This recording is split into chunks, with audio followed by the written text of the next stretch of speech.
ప్రాజెక్టును ఆ రోజు అన్యాయంగా ఆంధ్రప్రదేశ్లో కలిపారు. రాష్ట్రం ఎంతగానో నష్టపోయింది. ఆ రోజు ముఖ్యమంత్రిగా పదవీ బాధ్యతలు చేపట్టబోయే కొద్ది రోజుల ముందే, కొద్ది గంటల ముందు కేసీఆర్ గారు తీవ్రంగా దీని మీద స్పందించారు.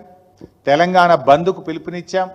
పార్లమెంట్లో కూడా ఈ బిల్లు పట్ల తీవ్రమైన నిరసనను తెలిపి అడ్డుకునేటువంటి ప్రయత్నం చేసింది బీఆర్ఎస్ పార్టీ. కానీ బిల్లును ప్రవేశపెట్టింది బీజేపీ, బిల్లుకు మద్దతు ఇచ్చింది కాంగ్రెస్ పార్టీ. మరి రేవంత్ రెడ్డి గారు ఈ విషయం మీద చొరవ చూపాలి.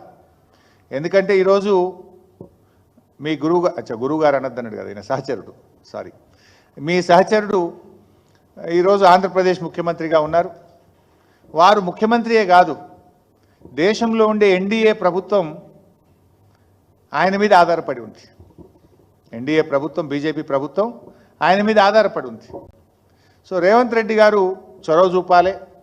చంద్రబాబు నాయుడు గారి మీద ఒత్తిడి తెచ్చి మన 7 మండలాలు మనకు, మన లోయర్ సీలేరు పవర్ ప్రాజెక్ట్ మనకు వచ్చే విధంగా మరి కృషి చేయాలి, ప్రయత్నం చేయాలని చెప్పి నేను డిమాండ్ చేస్తూ ఉన్నా. అది మొదలు 7 మండలాలు వచ్చినాకనే విభజన సమస్యలపై ముందుకు వెళ్ళాలని చెప్పి కూడా నేను ప్రభుత్వాన్ని కోరుతా ఉన్నా. ఫస్ట్ మొదటి ఎజెండా 7 మండలాలు ఉండాలి. వాళ్ళు పోలవరం కట్టుకోవడానికి మనకు అభ్యంతరం లేదు.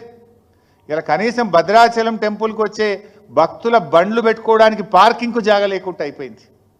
భద్రాచలంలో ఏర్పడిన చెత్త వేయడానికి డంప్ యార్డుకు కూడా స్థలం లేని పరిస్థితి ఏర్పడ్డది. ఆ 7 మండలాల ప్రజలు కూడా తెలంగాణతో ఉండాలని కోరుకుంటా ఉన్నారు. అందువల్ల ఈ మీటింగ్లో మొదటి ఎజెండా తెలంగాణకు 7 మండలాలు తిరిగి వాపసు ఇచ్చి